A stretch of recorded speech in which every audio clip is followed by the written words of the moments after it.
अस्सलाम वालेकुम फ्रेंड्स, उम्मीद करता हूँ कि आप सब खैर वफ़ियत से होंगे। दोस्तों, आज आपको एक नया शिकार दिखाते हैं। एक नया शगल आज आपके लिए लाए हैं जी।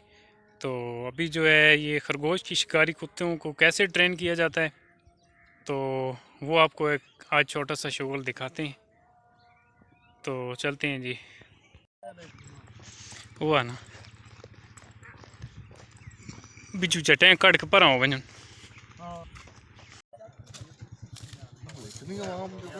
ना बहु आवाम आई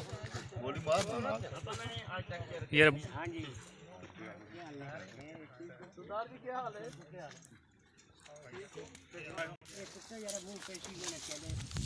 क्या हाल है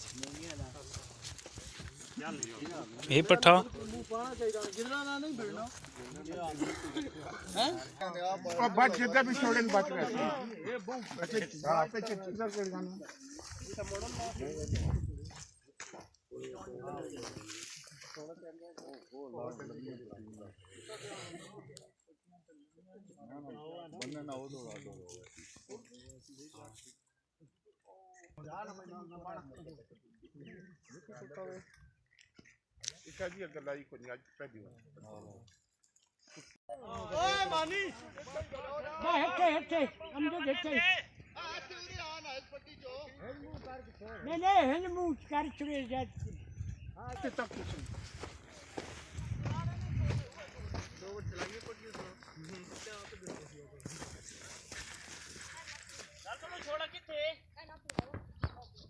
छोड़ दे और मैं नाले गल सुनो चटखान तुसी थोड़ा कुत्ता चेक करो चेक कर हम ये दो साडा चेक का ता छुड़ता ना जाते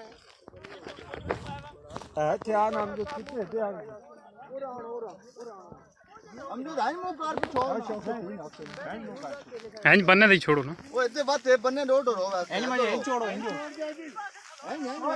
हाँ हैं छोड़ो हम जो दो ऐसे छोड़ना तू मारे इतने फिर बनने नहीं वाड़ वैसी